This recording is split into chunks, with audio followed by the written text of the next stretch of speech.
E hoje é dia de Constituição da República Federativa do Brasil.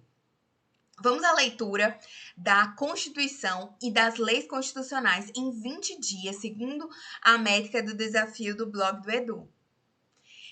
Nós vamos ler a Constituição iniciando hoje, dia 1, do artigo 1º ao artigo 5º.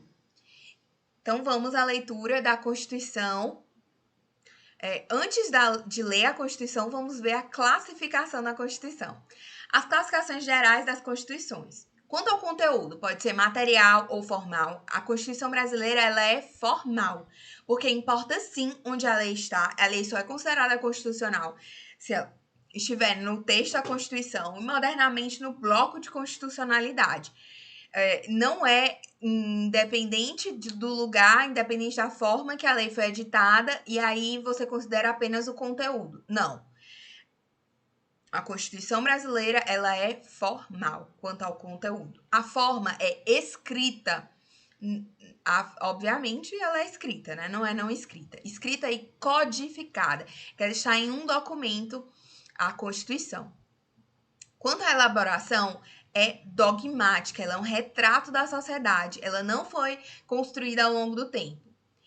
Quanto à origem, a Constituição brasileira foi promulgada, foi por uma Assembleia Nacional Constituinte. Constituição outorgada, ela é imposta por um ditador. E a cesarista, ela é imposta também, mas ela aparenta legitimidade por causa de um referendo posterior à sua elaboração. Quanto à extensão, a Constituição brasileira é analítica. Ela tem um conteúdo extenso, não é sintética.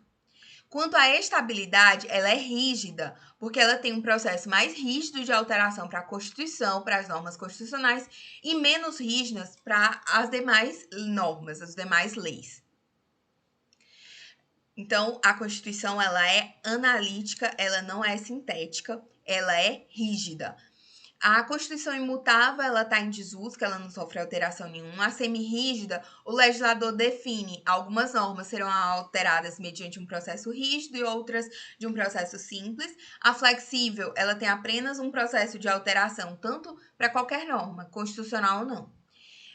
A Constituição brasileira, ela é o quê? A de 88, ela é formal, escrita, codificada, dogmática, analítica, promulgada e rígida. A Constituição da República Federativa do Brasil de 88, atualizada até a emenda 128 de 2022. O preâmbulo diz assim: nós, representantes do povo brasileiro, reunidos em Assembleia Nacional Constituinte para instituir um Estado democrático destinado a assegurar o exercício dos direitos sociais individuais, a liberdade, a segurança, o bem-estar, o desenvolvimento, a igualdade e a justiça como valores supremos de uma sociedade fraterna, pluralista e sem preconceitos, fundada na harmonia social e comprometida na ordem interna e internacional com a solução pacífica das controvérsias, promulgamos, sob a proteção de Deus, a seguinte Constituição da República Federativa do Brasil.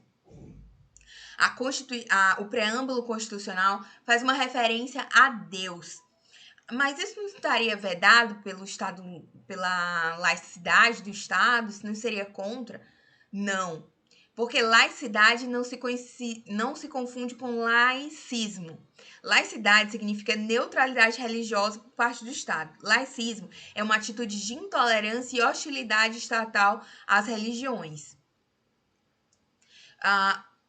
Existem conclusões importantes acerca do preâmbulo extraídas na ADI 2076. Quais sejam? 1. Não tem relevância jurídica, ou seja, o preâmbulo não constitui norma central. Ele não tem força normativa, ele não cria direitos e obrigações, ele não tem força obrigatória. A invocação à divindade não é de reprodução obrigatória nos preâmbulos das constituições estaduais e leis orgânicas do DF dos municípios. Ele serve como norte interpretativo das normas constitucionais. Mas ele serve como norte interpretativo das normas constitucionais. Norte. Não é norma em si, mas ele serve como um norte, um parâmetro. 6. O Brasil é um país laico, leigo ou não confessional. Lembrando que o Estado laico não significa Estado ateu, pois se o Estado fosse ateu, ele seria um Estado confessional. Título 1. Dos princípios fundamentais. Artigo 1º. A República Federativa do Brasil, formada pela união indissolúvel dos estados e municípios e do Distrito Federal, constitui-se em Estado democrático de direito e tem como fundamentos 1. A soberania, 2. A cidadania, 3. A dignidade da pessoa humana, que é um metaprincípio, 4. Os valores sociais do trabalho e da livre iniciativa, 5. O pluralismo político. Parágrafo único. Todo o poder emana do povo, que o exerce por meio de seus representantes, eleitos ou diretamente nos termos dessa Constituição. Então, tanto através do voto, de forma por meio de seus representantes, quanto de forma direta, plebiscito, referenda, ação popular, aliás, lei, ação popular também, mas o exemplo que eu queria dar era lei de iniciativa popular.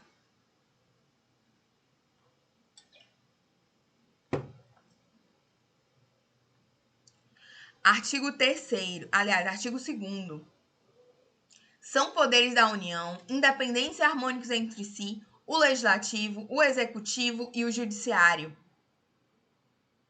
Artigo 3º. Constituem objetivos fundamentais da República Federativa do Brasil: 1. Construir uma sociedade livre, justa e solidária. 2. Garantir o desenvolvimento nacional. 3. Erradicar a pobreza e a marginalização e reduzir as desigualdades sociais e regionais. 4. Promover o bem de todos, sem preconceitos de origem, raça, sexo, cor, idade e quaisquer outras formas de discriminação. Então, os objetivos fundamentais, eles são verbos. E os fundamentos da República, no artigo 1º, eles são o quê? Eles são aquele mnemônico: sócio de VAPLU, soberania, cidadania, dignidade da pessoa humana, valores sociais, trabalho, livre iniciativa e o pluralismo político. Então, os objetivos fundamentais, eles são os verbos, né? Vamos para o artigo 4º agora. A República Federativa do Brasil rege-se nas suas relações internacionais pelos seguintes princípios: 1. Independência nacional. 2. Prevalência dos direitos humanos. 3. Autodeterminação dos povos. 4. Não intervenção. 5. Igualdade entre os estados. 6. Defesa da paz. 7. Solução pacífica dos conflitos. 8. Repúdio ao terrorismo e ao racismo. 9. Cooperação entre os povos para o progresso da humanidade. 10. Concessão de asilo político. Parágrafo único. A República Federativa do Brasil buscará a integração econômica, política, social e cultural dos povos da América Latina, visando a formação de uma comunidade latino-americana de nações. Então, isso aí, esses foram os princípios que o Brasil se rege nas relações internacionais. Título 2 dos Direitos e Garantias Fundamentais. Capítulo 1 dos Direitos e Deveres Individuais e Coletivos. Artigo 5º. Todos são iguais perante a lei, sem distinção de qualquer natureza, garantindo-se aos brasileiros e aos estrangeiros residentes no país e a inviolabilidade do direito à vida, à liberdade, à igualdade, à segurança e à propriedade nos termos seguintes. Essa alcunha de residentes, o STF entende que, na verdade, os direitos, essa igualdade, esses direitos individuais e coletivos, eles se estendem aos estrangeiros não residentes, aos visitantes e aos que estão esporadicamente no Brasil. O princípio da igualdade, ele é destinado ao legislador na confecção de leis, ao exercício no desenho das políticas públicas e o intérprete na aplicação das leis. Veja alguns entendimentos judiciais relevantes para a compreensão do princípio da igualdade. Vale lembrar que há quem diferencie igualdade e isonomia. Tratamento igualitário de brasileiros e estrangeiros residentes no Brasil. O alcance do dispositivo do artigo 5º da CF há de ser estabelecido, levando-se em conta a remessa dos diversos incisos. A cláusula de tratamento igualitário não obstaculiza o deferimento de extradição de estrangeiro. Então, assim, existem diferenças entre brasileiros e estrangeiros, mas esse tratamento isonômico é um tratamento na medida das desigualdades, né? No caso, você trata os iguais de forma igual e os desiguais de forma desigual. O Brasil não extradita os seus brasileiros natos, mas extradita os brasileiros naturalizados, e também não trata exatamente da mesma forma. Os entendimentos jurisprudenciais vão estar ao longo dos incisos. A gente vai compreender bem essa igualdade, essa isonomia. Igualdade seria o mesmo tratamento, né? Isonomia é um tratamento mais adequado de acordo com as diferenças entre si, entre as pessoas. Então, isonomia considera as diferenças e permite um tratamento desigual para nivelar. E a igualdade seria exatamente o mesmo tratamento jurídico das pessoas. Então, vamos lá. Artigo 5º, inciso 1. Todos são iguais perante a lei, sem distinção, garantindo, né, aos brasileiros, aos estrangeiros residentes no país, a inviolabilidade do direito à vida, à liberdade, à igualdade, à segurança, à propriedade, nos termos seguintes. Inciso 1. Homens e mulheres são iguais em direitos e obrigações nos termos dessa Constituição. Porém, no caso, a violência doméstica, prevista pela Lei 11.340, surge sob o ângulo do tratamento diferenciado entre os gêneros, mulher e homem, harmônica com a CF, no que necessária a proteção ante as peculiaridades física e moral da mulher e a cultura brasileira. O princípio da igualdade material também é prestigiado por ações afirmativas. Vamos lá. Inciso 2. Ninguém será obrigado a fazer ou deixar de fazer alguma coisa, senão em virtude de lei. Essa é a liberdade sobre as quais se regem a liberdade privada. 3. Ninguém será submetido à tortura, nem a tratamento desumano ou degradante. 4. É livre a manifestação de pensamento, sendo vedado o anonimato. 5. É assegurado o direito de resposta proporcional ao agravo, além da indenização por dano material, moral ou à imagem. 6. A inviolabilidade, a liberdade de consciência e de crença, sendo assegurado o livre exercício dos cultos religiosos e garantida, na forma da lei, a proteção aos locais de culto e às suas liturgias. 7. É assegurado, nos termos da lei, a prestação de assistência religiosa nas entidades civis e militares de internação coletiva. Então, é assegurada a prestação religiosa nas entidades civis e militares de internação coletiva.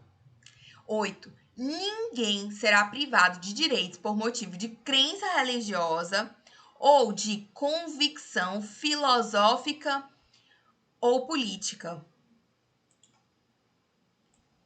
salvo se as invocar para eximir-se de obrigação legal a todos imposta e recusar-se a cumprir prestação alternativa fixada em lei. Inciso 9. É livre a expressão da atividade intelectual, artística, científica e de comunicação, independente de censura ou licença. Súmula 611. Desde que devidamente motivada e com amparo em investigação ou sindicância, é permitida a instauração de processo administrativo disciplinar com base em denúncia anônima em face do poder-dever de autotutela imposto à administração pública. Aqui, né, houve um pequeno equívoco, porque essa súmula ela é correlata ao inciso 14, se eu não me engano, que fala da vedação ao anonimato. Então, vamos apagar aqui. Aqui, o importante é essa decisão que fala da liberdade religiosa, que ela não é exercível apenas em âmbito privado, mas também em espaço público. Isso também é manifestação da liberdade, da expressão de liberdade religiosa. Tá na ADI 2566, e é isso. Inciso 10. São invioláveis a intimidade, a vida privada, a honra e a imagem das pessoas, assegurado o direito à indenização pelo dano material ou moral decorrente de sua violação. Então, a regra é que é inviolável a intimidade, a vida privada, a honra e a imagem das pessoas, assegurado o direito à indenização pelo dano moral e material decorrente da violação. Inciso 11. A casa é asilo inviolável do indivíduo, ninguém nela podendo penetrar sem consentimento do morador, salvo em caso de flagrante delito ou desastre, ou para prestar socorro, ou durante o dia por determinação judicial. A casa é asilo inviolável, mas o que compreende essa casa, essa casa que é inviolável? A inviolabilidade da casa, bem como os sigilos de correspondência e de comunicação, gozam de tutela penal. E o Código Penal define o conceito de casa para fins de tutela. Veja, na violação de domicílio, ele explica no parágrafo 4º que a expressão casa compreende qualquer compartimento habitado. 2. Aposento ocupado de habitação coletiva.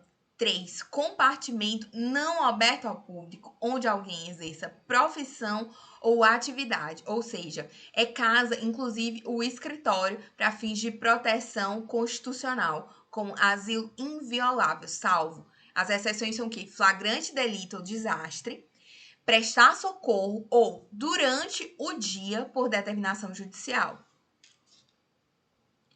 Inciso 12. É inviolável o sigilo da correspondência e das comunicações telegráficas, de dados e das comunicações telefônicas. Então, é inviolável o sigilo da correspondência e das comunicações telegráficas, de dados e das comunicações telefônicas, salvo, no último caso, por ordem judicial, nas hipóteses e na forma que a lei estabelecer para fins de investigação criminal ou instrução processual penal.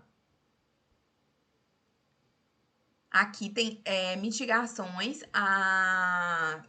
de sigilos que não são protegidos, que não há proteção pelo sigilo. 1. É constitucional o compartilhamento dos relatórios de inteligência financeira, o IF, e da íntegra do procedimento fiscalizatório da Receita Federal do Brasil, que define o lançamento do tributo com os órgãos de persecução penal para fins criminais, sem a obrigatoriedade de prévia autorização judicial, devendo ser resguardado o sigilo das informações em procedimentos formalmente instaurados e sujeitos a posterior controle jurisdicional. O compartilhamento pela UIF e pela RFB, Receita Federal, refere-se ao item anterior, deve ser feito unicamente por meio de comunicações formais, com garantia de sigilo, certificação do destinatário e estabelecimento de instrumentos efetivos de apuração e correção de eventuais desvios. A CPI, ela pode determinar a quebra dos sigilos bancário, telefônico e fiscal. Porém, os dados obtidos por meio da quebra dos sigilos bancário, telefônico e fiscal devem ser mantidos sob reserva. Assim, a página do Senado Federal na internet não pode divulgar os dados obtidos por meio da quebra de sigilo determinado por CPI.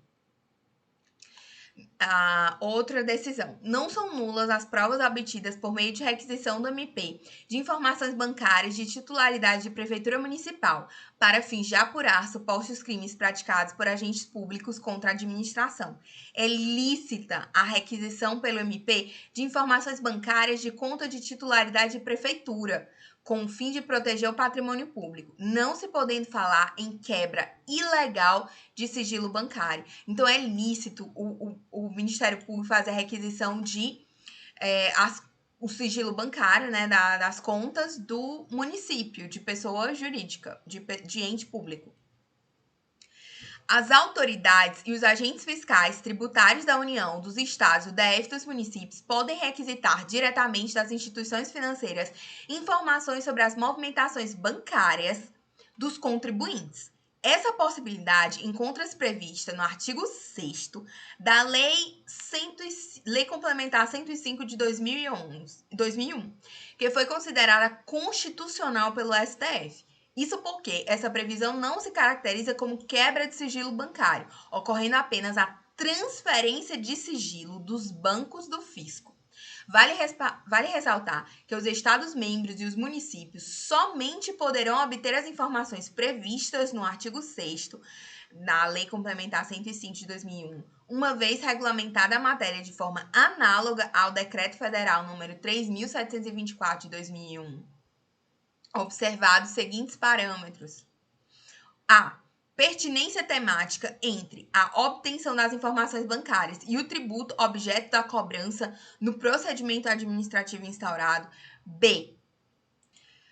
Prévia notificação do contribuinte quanto à instauração do processo e a todos os demais atos, garantindo mais amplo acesso do contribuinte aos autos, permitindo-lhe tirar cópias não apenas de documentos, mas também de decisões. C. Sujeição do pedido de acesso a um superior hierárquico. D. Existência de sistemas eletrônicos de segurança que fossem certificados e com registro de acesso. E, finalmente, estabelecimento de mecanismos efetivos de apuração e correção de desvios. A Receita Federal, atualmente, já pode requisitar tais informações bancárias porque possui esse regulamento. Trata-se justamente do Decreto 3.724, acima mencionado, que regulamenta o artigo 6º da Lei Complementar 105. O artigo 5º da Lei Complementar 105 permite obrigar as instituições financeiras a informarem periodicamente à Receita Federal as operações financeiras realizadas acima de determinado valor. Isso também é considerado constitucional. Aqui também fala do compartilhamento de provas colhidas em inquérito penal para o inquérito civil. É possível também, tem que afastar, tem que dar direito contraditório e tudo mais. Aqui também tem outros processos, outras decisões importantes, principalmente essa aqui, ó, que o STJ julgou válida a utilização em processo penal de informações bancárias obtidas na justiça de outro país, na justiça dos Estados Unidos, no caso, e trazidos por força de acordo de assistência judiciária em matéria penal. O STJ considerou válido. A serendipidade também é válida, que é a descoberta fortuita de delitos que não são objeto de investigação. Não, você está investigando um delito e descobre outro fortuitamente. Isso também foi considerado que não há violação aí ao inciso que a gente leu, né, que é ao sigilo, nenhum, mesmo que seja por interceptação telefônica. Não há violação aqui no caso. Então, vamos seguir para o inciso 13. É livre o exercício de qualquer trabalho, ofício ou profissão, atendidas as qualificações profissionais que a lei estabelecer. Então, essa norma é o exemplo mais claro de norma contida. Na classificação de José Afonso da Silva, que norma plena, contida e limitada. Norma contida, ela pode ser limitada pela lei. E a norma limitada, ela já não produz todos os efeitos, porque ela precisa de regulamentação, ou normativa, ou de uma política pública. Já a norma plena, ela produz efeitos, todos os efeitos, desde que ela é editada. Vamos lá. Inciso 14. É assegurado a todos o acesso à informação e o resguardo ao sigilo da fonte, quando necessário ao exercício profissional. Aqui sim, a súmula 611 do STJ, que ela fala que, desde que devidamente motivada e com amparo de investigação ou sindicância, é permitida a instauração do PAD, processo administrativo disciplinar, com base em denúncia anônima, em face do poder dever de autotutela à administração. Do artigo 5º, do enorme artigo 5º. É livre a locomoção no território nacional em tempo de paz, podendo qualquer pessoa, nos termos da lei, nele entrar, permanecer ou dele sair com seus bens. Inciso 16. Todos podem reunir-se pacificamente, sem armas, em locais abertos ao público, independentemente de autorização, desde que não frustrem outra reunião anteriormente convocada para o mesmo local, sendo apenas exigido prévio aviso à autoridade competente.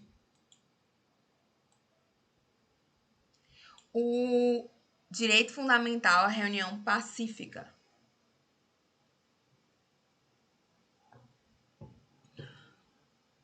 Inciso 17.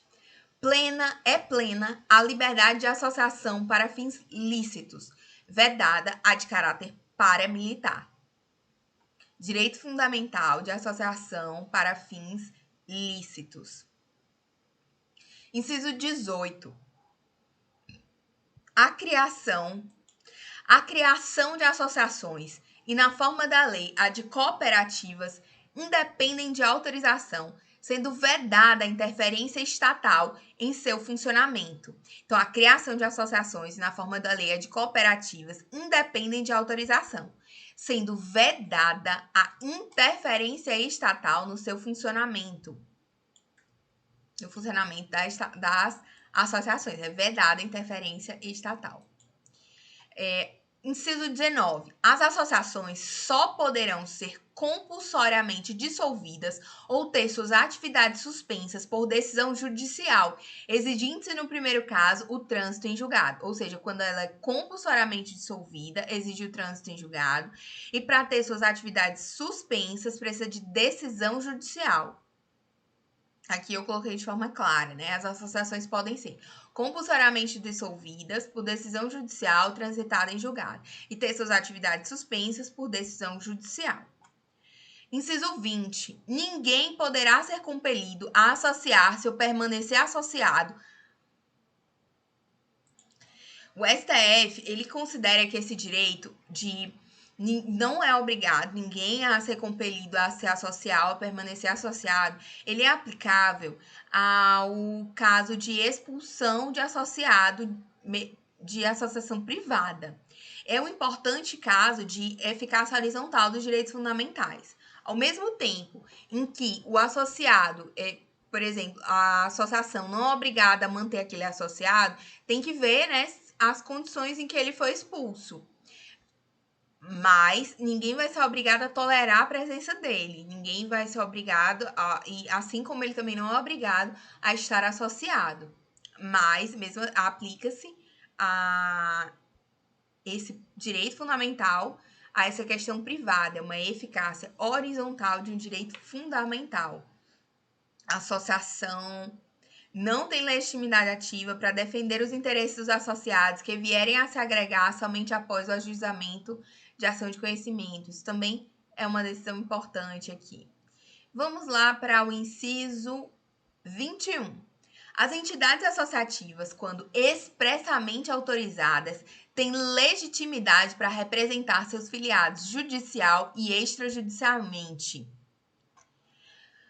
O informativo 746 do STF diz que não é válida a autorização genérica para a associação promover ação em favor dos associados, em regra. Então, em regra, ele precisa de uma autorização para aquela ação, ainda que seja em assembleia, mas ele precisa de uma autorização específica. Então, as entidades associativas, elas necessitam de expressa autorização para defender os filiados judicial e extrajudicialmente, ainda que seja na ação coletiva, exceto no mandado de segurança, que a gente vai ver que a Constituição não limita, não exige essa expressa autorização. Inciso 22. É garantido o direito de propriedade. O direito de propriedade ele é limitado pela função social, sendo possível, inclusive, expropriação no caso do 243 da CF, que é quando tem trabalho escravo ou uso da propriedade para plantio, cultivo de entorpecentes. 23. A propriedade atenderá à sua função social. Então, é garantido o direito de propriedade e a propriedade tem que atender à função social, ou seja, ela tem que ser produtiva, ela tem que produzir. Inciso 24. A lei estabelecerá o procedimento para desapropriação por necessidade ou utilidade pública ou por interesse social mediante justa e prévia indenização em dinheiro, ressalvados os casos previstos nessa Constituição.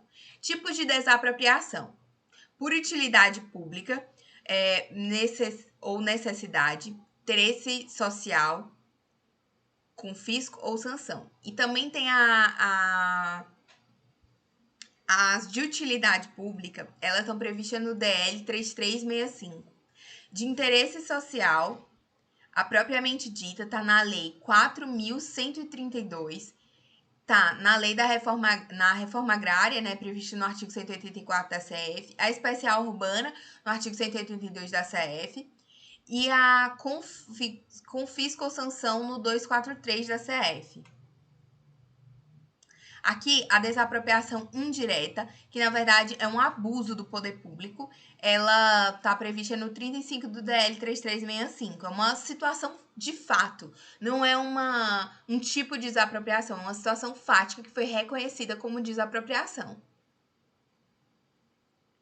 Súmula 23 do STF diz que, verificados os pressupostos legais para o licenciamento da obra, não impede a declaração de utilidade pública para desapropriação do imóvel, mas o valor da obra não se incluirá na indenização quando a desapropriação for efetivada. Então, o que é que acontece? Se você tiver os pressupostos, você tiver o licenciamento da obra, e aí declarar de utilidade pública para desapropriação, você pode continuar a construção, porém o valor da obra não se incluirá na indenização. Então, não vale a pena, né, gente? Fica a dica. Então, vamos seguindo aqui para o inciso 25. Aqui, depois, se vocês quiserem ler sobre essas súmulas correlatas, podem dar print e ler. Que são súmulas sobre a desapropriação. Inciso 25. No caso de iminente perigo público, a autoridade competente poderá usar de propriedade particular, assegurada ao proprietário, indenização ulterior se houver dano. Então, no caso de iminente perigo público, a autoridade competente poderá usar de propriedade particular, assegurado ao proprietário, indenização ulterior se houver dano. Se houver dano. Então, esse é o caso de requisição administrativa, uma espécie de limitação do direito de propriedade, que pode ser civil ou militar. É perigo público. Uma autoridade competente pode usar um bem particular e tem direito à indenização, mas não é em todo caso, é só se houver dano. Inciso 26. A pequena propriedade rural, assim definida em lei, desde que trabalhada pela família, não será objeto de penhora para pagamento de débitos decorrentes de sua atividade produtiva, dispondo a lei sobre os meios de financiar o seu desenvolvimento. Essa impenhorabilidade, ela é mais uma flexibilização ao direito constitucional de propriedade. A pequena propriedade rural é impenhorável, mesmo que a dívida executada não seja oriunda de atividade produtiva do imóvel. De igual modo, a pequena propriedade rural é impenhorável, mesmo que o imóvel não sirva de moradia ao executado e à sua família. Desse modo, para que o imóvel rural seja impenhorável nos termos do artigo 5º, inciso 26 e do artigo 833, inciso 8º do CPC, é necessário que se cumpra apenas 2 requisitos cumulativos. 1. Seja enquadrado como pequena propriedade rural nos termos definidos pela lei. E 2. Seja trabalhado pela família. Não precisa ser moradia, não precisa ser...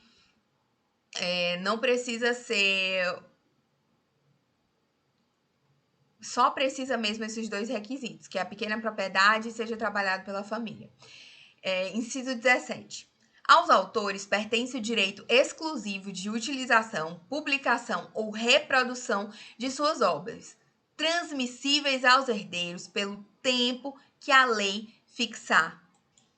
Inclusive, só fica a dica, conduta típica expor à venda CDs e DVDs piratas. Você viola direitos autorais, o direito exclusivo de utilização, publicação, reprodução das obras transmissíveis aos herdeiros e pertencente aos autores. Vamos para o inciso 28. São assegurados nos termos da lei a proteção às participações individuais em obras coletivas e a reprodução da imagem e voz humanas, inclusive nas atividades desportivas. B. o direito de fiscalização do aproveitamento econômico das obras que criarem ou de que participarem aos criadores, aos intérpretes e às respectivas representações sindicais e associativas.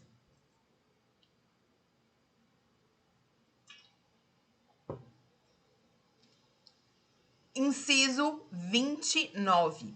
A lei assegurará aos autores de inventos industriais privilégio temporário para sua utilização, bem como proteção às criações industriais, à propriedade das marcas, aos nomes de empresas e a outros signos distintivos, tendo em vista o interesse social e o desenvolvimento tecnológico e econômico do país. Então, são os direitos de propriedade intelectual. A lei assegura aos autores de inventos industriais privilégio temporário para a utilização, bem como a proteção às criações industriais, à propriedade das marcas, ao nome das empresas e outros signos distintivos, tendo em vista o interesse social, desenvolvimento tecnológico e econômico do país. Inciso 30. É garantido o direito de herança, que se transmite aos herdeiros imediatamente com a morte, é o princípio da Saycini. Inciso 31. A sucessão de bens de estrangeiros situados no país será regulada pela lei brasileira em benefício do cônjuge ou dos filhos brasileiros, sempre que não lhe seja mais favorável a lei pessoal do de cujus. A sucessão de bens, ela pode ser regulada pela lei brasileira ou pela lei estrangeira. Ela pode ser a sucessão de bens de estrangeiros situados no Brasil, ela pode usar qualquer uma das leis, a que for mais benéfica para os herdeiros, em benefício do cônjuge ou dos filhos brasileiros. Ela será utilizada.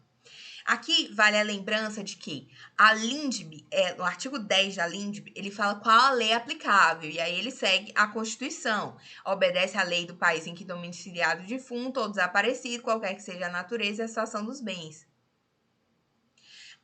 O CPC, ele fala de competência judiciária. Compete à autoridade judiciária brasileira, com exclusão de qualquer outra, conhecer das ações relativas a imóveis situados no Brasil. Aqui a matéria aqui seguindo, né? O artigo 10 ainda fala que a sucessão de bens de estrangeiros situados no Brasil será regulada pela lei brasileira em benefício do cônjuge dos filhos brasileiros ou de quem represente, sempre que não seja favorável à lei do de cujus. A lei do domicílio do herdeiro legatário regula a capacidade para suceder. Então, a lei do domicílio do herdeiro ou legatário é que regula a capacidade para suspender. Veja que o CPC não discute aqui, a Constituição está falando que a sucessão de bens é regulada pela lei que for mais benéfica. E a LINDB endossa, repete a mesma coisa. O CPC fala da competência. A competência é do juiz brasileiro. A competência para julgamento é do juiz brasileiro. Independente do que diga a lei estrangeira, o juiz brasileiro é competente para as ações relativas a imóveis situados no Brasil.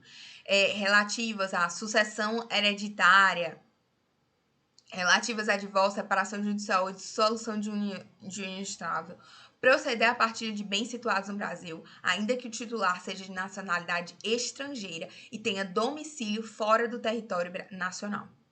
Então, vamos lá para o inciso 22. O Estado promoverá, na forma da lei, a defesa do consumidor. Inciso 23. Todos têm o direito de receber dos órgãos públicos informação de seu interesse particular ou de interesse coletivo geral, que serão prestadas no prazo legal sob pena de responsabilidade, ressalvados aquelas cujo sigilo seja imprescindível à segurança da sociedade e do Estado. Então, todos têm direito a receber dos órgãos públicos informação em seu interesse particular ou de interesse coletivo ou geral.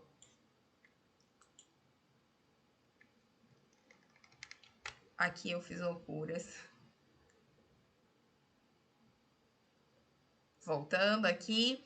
Então, esse aqui já foi lido, que é o dos bens, cadê aqui? O inciso 23.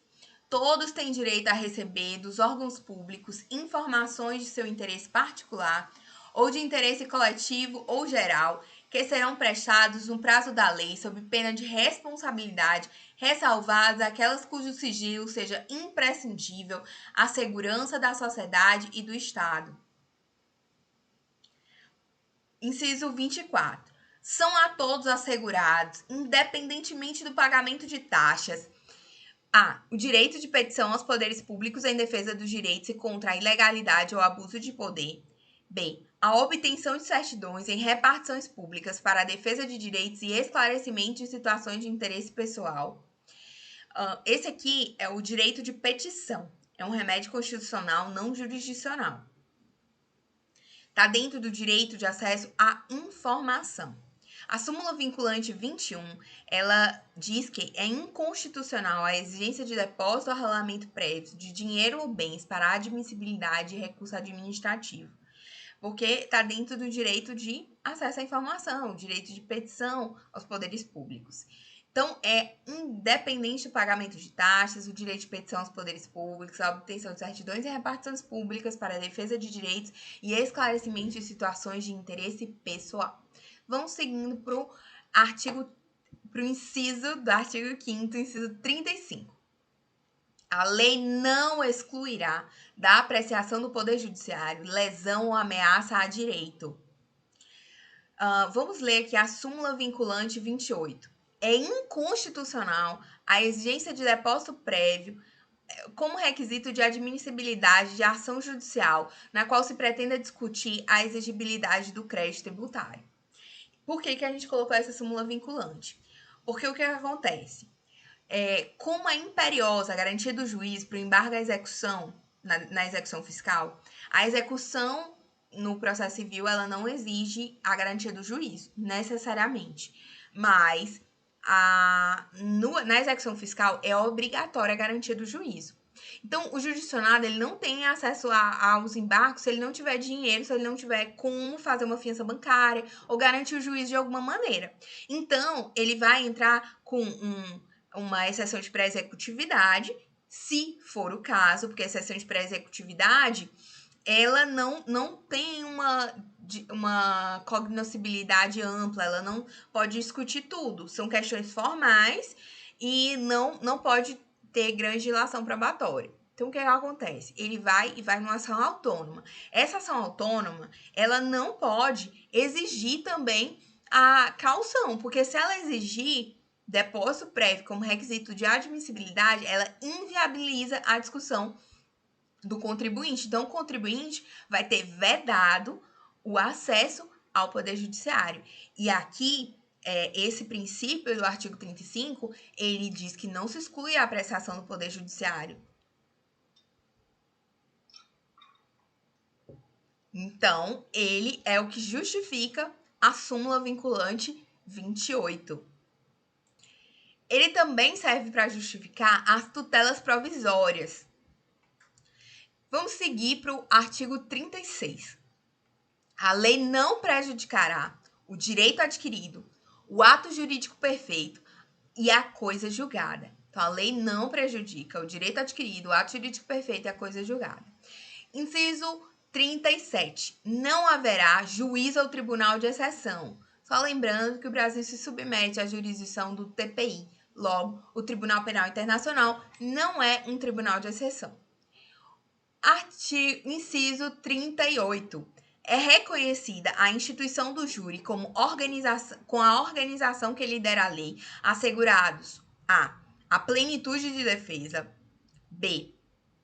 o sigilo das votações, c. a soberania dos vereditos, d. a competência para julgamento dos crimes dolosos contra a vida. Então, o que é que o júri vai julgar? Crimes dolosos contra a vida. Aborto, homicídio, infanticídio e incitação ao suicídio. Tudo isso é julgado no tribunal do júri, porque são dolosos contra a vida. Se for culposo, não vai para o tribunal do júri. Latrocínio não vai para o tribunal do júri, porque não é considerado um crime contra a vida, é um crime patrimonial. Outra observação importante, o que é plenitude de defesa aqui no júri? É a defesa técnica, mais a autodefesa. Então, a defesa por advogado no júri, ela é obrigatória. É a defesa técnica e a autodefesa, a sua defesa dos fatos, né, no caso. Subversão dos fatos. O sigilo das votações e a soberania dos vereditos. O sigilo das votações, ele protege o próprio júri, né? E a soberania dos vereditos, ela é importante que se diga, o júri é quem dá a palavra final, é o povo que dá a palavra final sobre esses crimes importantes, esses crimes que o legislador colocou aqui para o tribunal do júri.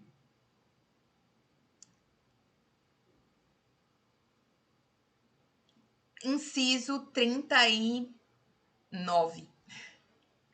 Não há crime sem lei anterior que o defina, nem pena sem prévia cominação legal.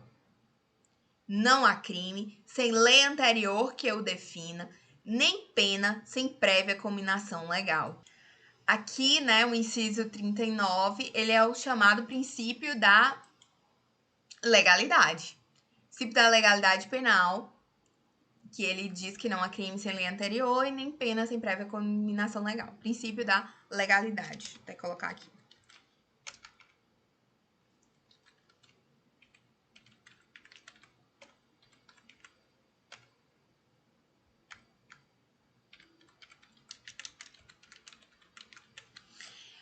Inciso 40. A lei penal não retroagirá salvo para beneficiar o réu. A lei penal, a lei processual penal se aplica imediatamente, mas a lei penal, ela só retroage em benefício do réu. Ou seja, deixou de ser crime, alguma coisa deixou de ser crime, então retroage. Se o crime foi criminalizado uma conduta, não retroage. Tranquilo? Até pelo princípio da legalidade, não retroagiria essa criminalização. Mas, enfim, a lei penal só retroage para beneficiar. A súmula 654 do STF diz que a garantia da irretroatividade da lei, prevista no artigo 5º, inciso 36 da Constituição, não é invocável pela entidade estatal que a tenha editado. Inciso 41. A lei punirá qualquer discriminação atentatória dos direitos e liberdades fundamentais. Esse inciso, que é um mandado constitucional de criminalização a condutas atentatórias contra os direitos e liberdades fundamentais, foi utilizado pelo Supremo para criminalização da transfobia e da homofobia. Esses crimes, eles não eram considerados abarcados pela lei de racismo. Porém, o Supremo Tribunal Federal entendeu que não há uma conjuntura legislativa para a criminalização das condutas da transfobia e da homofobia, e aí ele incluiu na interpretação de que seriam crimes previstos na lei do racismo. A lei do racismo, ela criminaliza várias condutas. Ela criminaliza a discriminação em razão da... Tecnicamente não existe raça. Da etnia, do grupo a que você pertence, da cor, né? E da religião. Discriminação religiosa também é racismo. E até a procedência nacional. O artigo 1º diz que os crimes resultantes de discriminação ou preconceito de raça, cor, etnia, religião ou procedência nacional. E o Supremo acrescentou transfobia ou homofobia, que é, no caso, a identidade sexual, a identificação sexual. Então, só que essa conduta não é muito clara, e aí o Supremo tentou colocar alguns parâmetros do que seria essa transfobia e essa homofobia. Inclusive, ele disse que a expressão A repressão penal à prática da homofobia não alcança, nem restringe, nem limita o exercício da liberdade religiosa, qualquer que seja a denominação confessional processada, cujos fiéis e ministros, pastores, rabinos, é assegurado o direito de pregar e divulgar livremente pela palavra qualquer imagem ou qualquer outro meio o seu pensamento e externar suas convicções de acordo com o que contiver em seus livros e códigos sagrados. Então, ele limitou, né? Porque para que essa liberdade de expressão religiosa não fosse incluída dentro do racismo, do caso da transfobia e homofobia. E ele foi com base no inciso 41, que a lei punirá qualquer discriminação atentatória de direitos e liberdades fundamentais. Vamos agora para o inciso 42. A prática do racismo constitui crime inafiançável e imprescritível, sujeito à pena de reclusão nos termos da lei. Inciso 43. A lei considerará crimes inafiançáveis e insuscetíveis de graça ou anistia a prática de tortura, tráfico ilícito de entorpecentes e drogas afins, o terrorismo e os definidos como crimes hediondos, por eles respondendo os mandantes, os executores e os que, podendo evitá-los, se omitirem. Então, são crimes inafiançáveis, insuscetíveis de graça ou anistia, tortura, tráfico, terrorismo e os crimes hediondos. Inciso 44.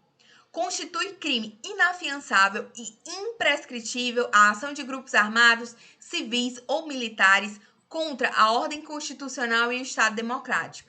Então, são inafiançáveis e imprescritíveis o racismo e a injúria racial, pela jurisprudência, além de ação de grupos armados, civis ou militares contra a ordem constitucional e o Estado democrático.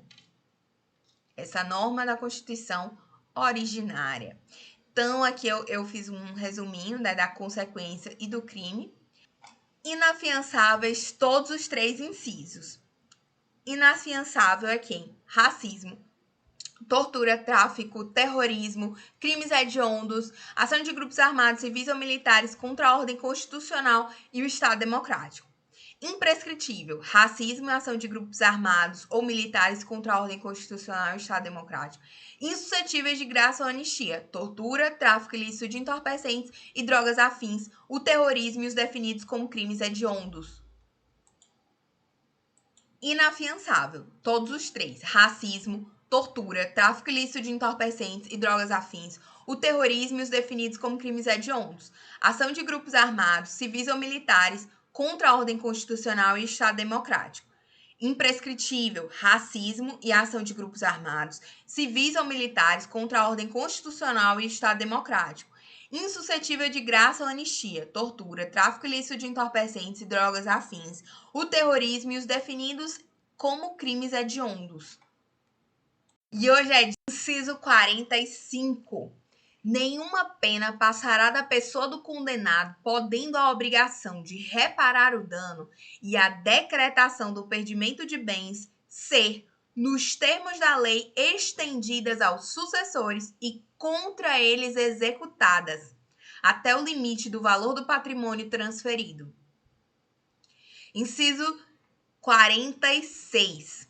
A lei regulamentará a individualização da pena e adotará, entre outras, as seguintes: A. Privação ou restrição de liberdade. B. Perda de bens. C. Multa. D. Prestação social alternativa. E. Suspensão ou interdição de direitos. Então, o Brasil adota essas penas: privação de liberdade, perda de bens, multa, prestação social alternativa e suspensão ou interdição de direitos. Aqui não tem pena de banimento, aqui não tem pena de morte, aqui não tem pena de prisão perpétua. Então, vamos lá.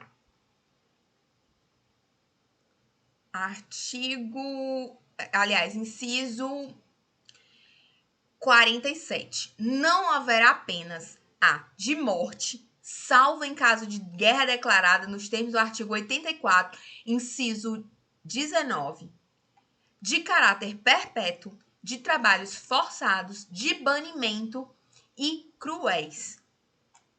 Então, as penas que a gente tem são essas, e as que são vedadas são essas: pena de morte, salvo em caso de guerra declarada, que aí o CPM prevê que, em grau máximo, para os crimes em tempo de guerra que impliquem favorecimento do inimigo, a pena será executada por fuzilamento. Pena de morte por fuzilamento. É possível em tempos de guerra. Pena de caráter perpétuo, não. Nem a jurisprudência não entende que até as medidas de segurança que são para o réu inimputável. Quando você aplica medida de segurança, você não condena a uma pena, você aplica uma medida de segurança, porque ele é perigoso para a sociedade, ao mesmo tempo ele é inimputável, ele às vezes tem algum problema mental e tal. Então você aplica uma medida de segurança. Nem elas podem ter caráter perpétuo. Nem a medida de segurança no Brasil pode ter caráter perpétuo. Nenhum tipo de pena pode ter caráter perpétuo. Trabalho forçado também não é possível. O trabalho da lei de execução penal, ele é obrigatório, mas isso não quer dizer trabalho forçado. E também não há pena de banimento, que seria equivalente a uma expulsão. A expulsão é possível do estrangeiro quando o Estado brasileiro não o quer mais, porque ele praticou algum crime considerado muito grave. É um crime de guerra, um crime contra a humanidade. Então, o Brasil não quer ele aqui e aí pode determinar a expulsão. Mas o brasileiro nato, ele não vai ser banido, porque a pena de banimento não existe no Brasil. Penas cruéis também não. Agora vamos para o inciso 48. A pena será cumprida em estabelecimentos distintos, de acordo com a natureza do delito, a idade e o sexo do apenado. Inciso 49. É assegurado aos presos o respeito à integridade física e moral. Inciso 50. As presidiárias serão asseguradas condições para que possam permanecer com seus filhos durante o período de amamentação. Inciso 51. Nenhum brasileiro será extraditado, salvo o naturalizado, em caso de crime comum praticado antes da naturalização ou de comprovado envolvimento com tráfico ilícito de entorpecentes e drogas afins na forma da lei.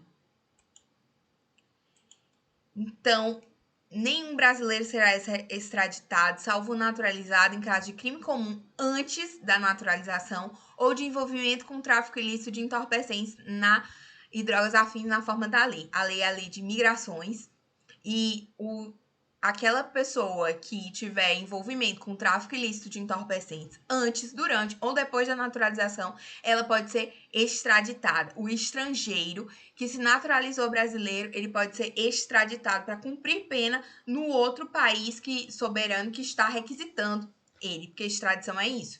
Quando ele cumpriu pena e um país soberano solicita esse indivíduo que está aqui, né, para a extradição, no caso, passiva.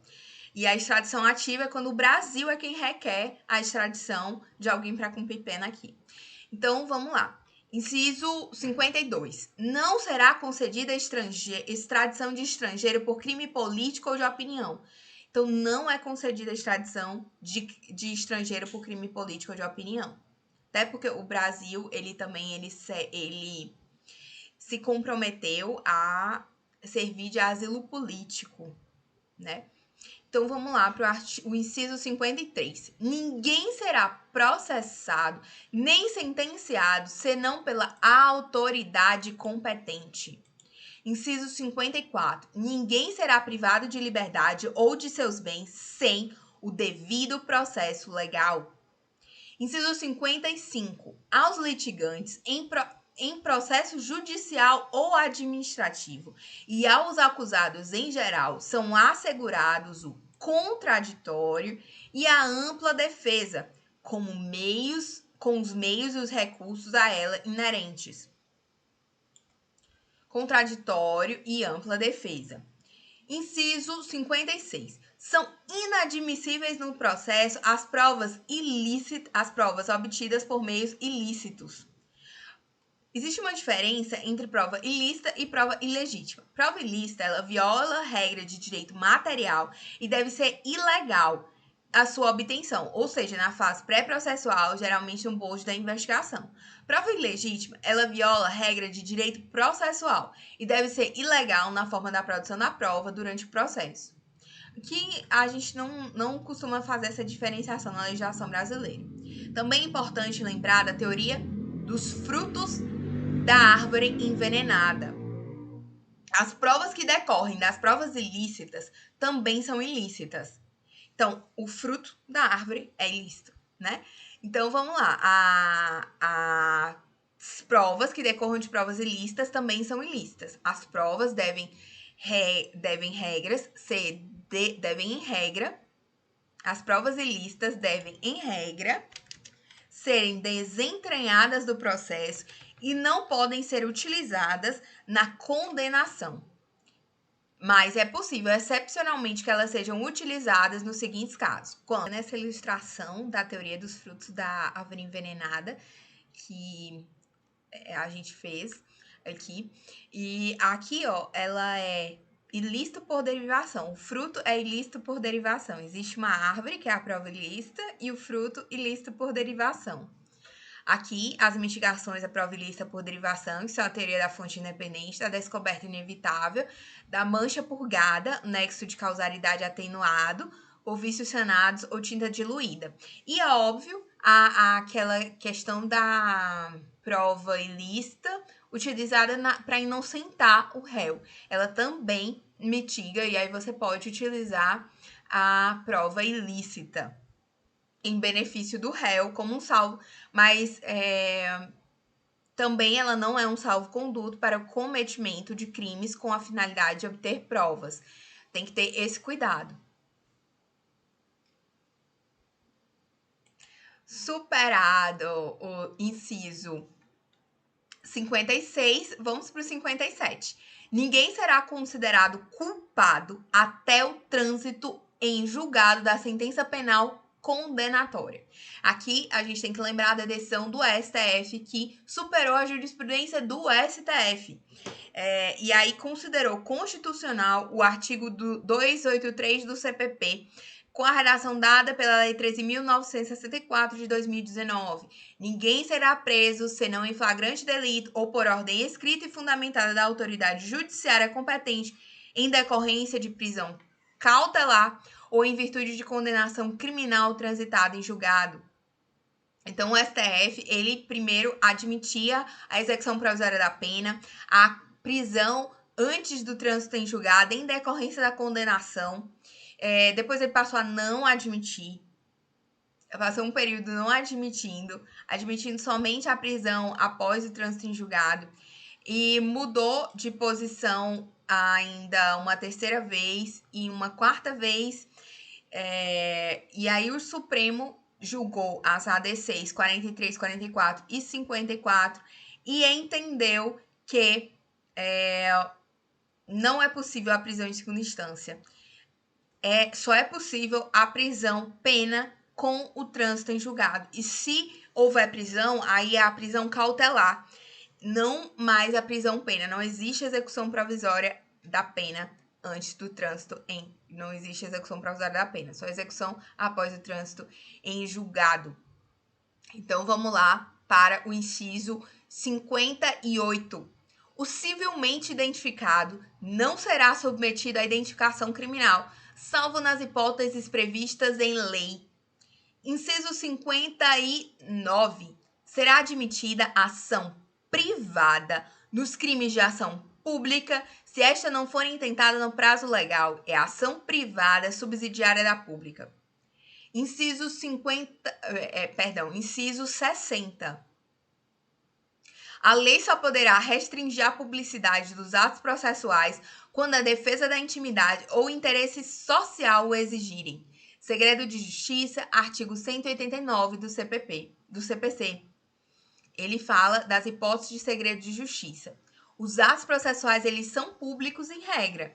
Todavia, tramitam em segredo de justiça os processos: 1. Que exijam interesse público ou social. 2. Que versem sobre casamento, separação de corpos, divórcio, separação, união estável, filiação, alimentos, guarda de crianças e adolescentes. 3. Em que constam dados protegidos pelo direito constitucional à intimidade. 4. Que versem sobre arbitragem, inclusive sobre o cumprimento de carta arbitral, desde que a confidencialidade estipulada na arbitragem seja comprovada perante o juízo. E vale dizer ainda que é crime a quebra do sigilo de justiça, a quebra do segredo de justiça, previsto no artigo 10 da Lei 9.296. Inciso 61. Ninguém será preso senão em flagrante delito ou por ordem escrita e fundamentada de autoridade judiciária competente, salvo nos casos de transgressão militar ou crime propriamente militar definidos em lei. Inciso 62. A prisão de qualquer pessoa e o local onde se encontre serão comunicados imediatamente ao juiz competente e à família do preso ou à pessoa por ele indicada.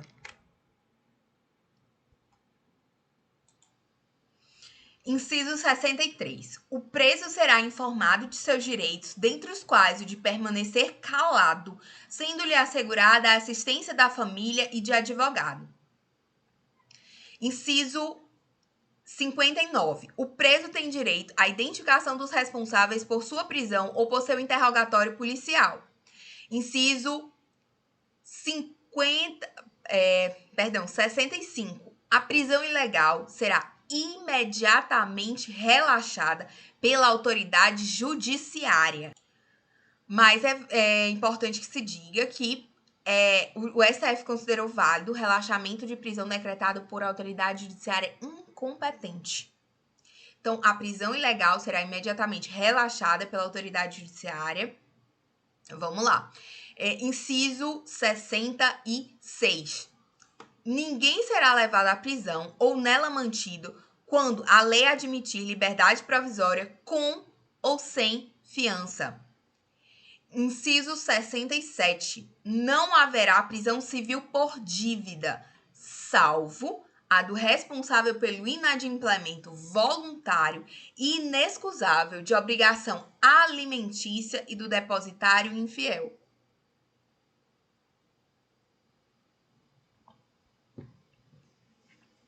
A pensão alimentícia é o único tipo de prisão civil por dívida que permanece no Brasil.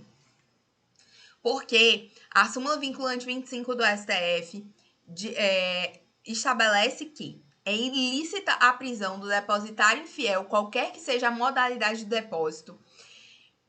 Isso por causa do Pacto São José da Costa Rica, que é um pacto de direitos humanos, é um tratado de direitos humanos anterior à sistemática dos parágrafos do artigo 5º. E ele tem uma eficácia supralegal. Ele está acima das leis e abaixo da Constituição. Então, ele impede que uma lei estabeleça a prisão civil por dívida. Então, desse caso, por causa da eficácia supralegal do Pacto São José da Costa Rica, foi essa tese que prevaleceu no âmbito do Supremo.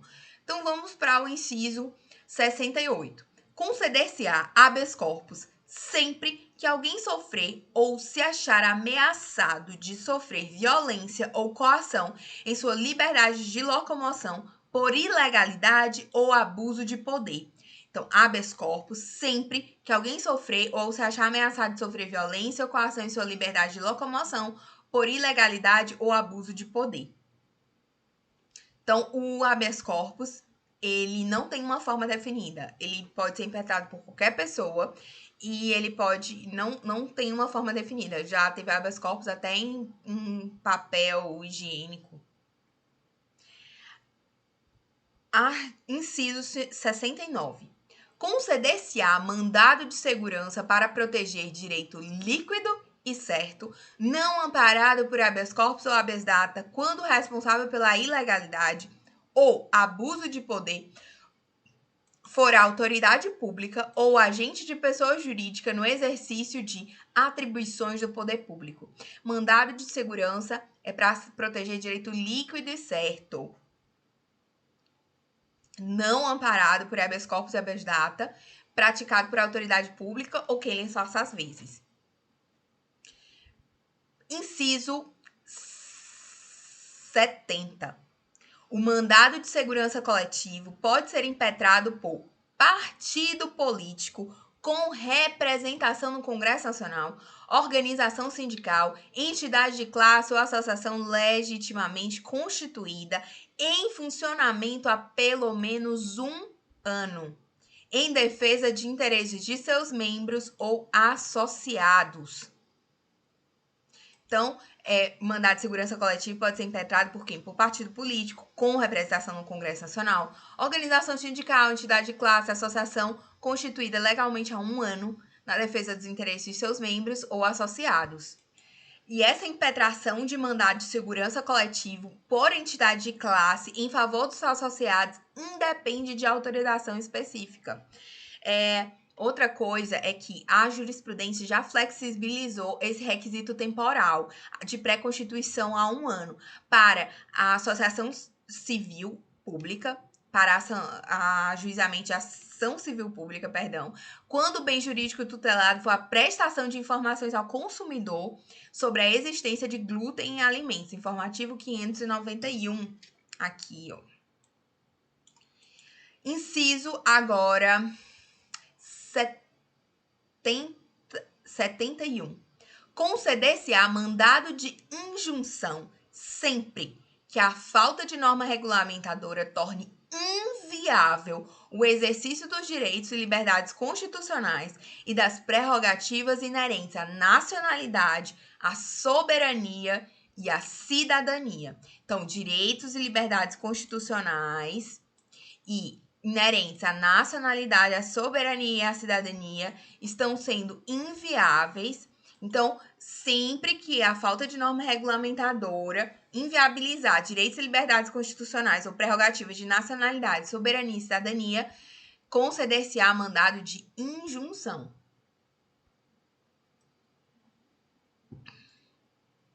Remédios constitucionais, aqui são um resumo. Antes da leitura do habeas data, vamos dar um panorama geral sobre os remédios constitucionais, que são o habeas corpus, HC, não há dilação palatória, dispensa formalidades, legitimidade para impetração é amplíssima e é isento de custas. O habeas data, HD, isento de custas, legitimidade ativa apenas do titular dos dados, pessoa física ou jurídica. O mandado de segurança não há dilação probatória e deve ser provado documentalmente. Admite desistência a qualquer tempo, independente de anuência. Inclusive depois da sentença, antes do trânsito em julgado, obviamente. Mandado de injunção, MI, visa suprir a omissão inconstitucional que está impossibilitando o exercício concreto de um direito fundamental tutelado por MI. Direitos e liberdades constitucionais, prerrogativas inerentes à nacionalidade, à soberania e à cidadania. Ação popular também é um remédio constitucional, isento de custas, em regra, legitimidade ativa para qualquer cidadão. A ação civil pública é um objeto semelhante, tem um objetivo semelhante ao da ação popular, mas a titularidade é restrita a poucos legitimados, dentre eles o Ministério Público. Agora vamos para o habeas data, inciso 72. Conceder-se-á habeas data para assegurar o conhecimento de informações relativas à pessoa do impetrante, constante de registros ou bancos de dados de entidades governamentais ou de caráter público, B. Para retificação de dados, quando não se prefira fazê-lo por processo sigiloso, judicial ou administrativo. Então, tanto para conhecimento de informações relativas à pessoa do impetrante, constantes de bancos de dados de entidades governamentais ou de caráter público, quanto para retificação de dados, mas ele pode optar por fazer isso em processo sigiloso, judicial ou administrativo. Inciso 73. Qualquer cidadão é parte legítima para propor a ação popular que vise anular ato lesivo ao patrimônio público ou de entidade de que o Estado participe, à moralidade administrativa, ao meio ambiente, ao patrimônio histórico e cultural, ficando o autor, salvo comprovada má-fé, isento de custas judiciais e do ônus de sucumbência. Então, salvo comprovada má-fé, ele é isento de custas judiciais e do ônus da sucumbência. Qualquer cidadão pode propor a ação popular. Não é só o Ministério Público. E é para anular ato lesivo ao patrimônio público ou à entidade de que o Estado participe. E aí é por violação à moralidade administrativa, ao meio ambiente, ao patrimônio histórico e cultural. Inciso 74. O Estado prestará assistência jurídica integral e gratuita aos que comprovarem insuficiência de recursos. Assistência judicial integral e gratuita aos que comprovarem insuficiência de recursos. Inciso 75. O Estado indenizará o condenado por erro judiciário, assim como o que ficar preso além do tempo fixado na sentença. Veja, erro judiciário não é quando há uma prisão cautelar, por exemplo, e o indivíduo não é condenado, às vezes não tem nem ação penal contra ele. Porque se estão presentes os requisitos da ação cautelar, a prisão é legal, isso não é um erro judiciário. Simplesmente ele foi preso no interesse da instrução criminal, mas foi verificada a sua inocência. Inciso 76. São gratuitos para os reconhecidamente pobres na forma da lei: A. O registro civil de nascimento. B. A certidão de óbito. Inciso 77. São gratuitas as ações de habeas corpus e habeas data, e na forma da lei, os atos necessários ao exercício da cidadania. Então, são gratuitas para os reconhecidamente pobres, registro de certidão de nascimento, registro civil de nascimento e óbito, e para gratuito habeas corpus e habeas data na forma da lei e os atos necessários ao exercício da cidadania. Inciso 78. A todos, no âmbito judicial e administrativo, são assegurados a razoável duração do processo e os meios que garantam a celeridade de sua tramitação. Eu vou ler primeiro o inciso 79, que foi incluído pela Emenda Constitucional 115 de 2022, e ele diz assim: é assegurado, nos termos da lei, o direito à proteção de dados pessoais, inclusive nos meios digitais. Eu diria assim, principalmente nos meios digitais, né? Que é necessária essa proteção de dados pessoais. O poder constituinte derivado, ele não pode autolimitar-se. Contudo, a duração razoável do processo já era um princípio implícito e ele se constitui como cláusula pétrea. Então, esse inciso 78 é um consenso de que ele não é uma autolimitação do poder constituinte derivado. Ele já era implícito na Constituição. Agora tem um novo direito fundamental, que é o direito à proteção de dados pessoais, no inciso 79. Parágrafo 1º do artigo 5º. As normas definidoras de direitos e garantias fundamentais têm aplicação imediata. Parágrafo 2º. Os direitos e as garantias expressos nessa Constituição não excluem outros decorrentes do regime e dos princípios por ela adotados, ou dos tratados internacionais que a República Federativa do Brasil seja parte. Parágrafo 3º. Os tratados e as convenções internacionais sobre direitos humanos que forem aprovados em cada casa do Congresso Nacional em 2 turnos por 3/5 dos votos dos respectivos membros serão equivalentes às emendas constitucionais. Aqui a gente lembra, né, que o Pacto São José da Costa Rica é anterior à emenda 45 de 2004. Ele foi incorporado sem esse regime, então ele tecnicamente não é equivalente às emendas, mas por ser um tratado de direitos humanos, ele tem a eficácia supralegal. Então, eles são equivalentes às emendas se eles forem aprovados em 2 turnos por 3/5 dos respectivos membros de cada casa do Congresso Nacional.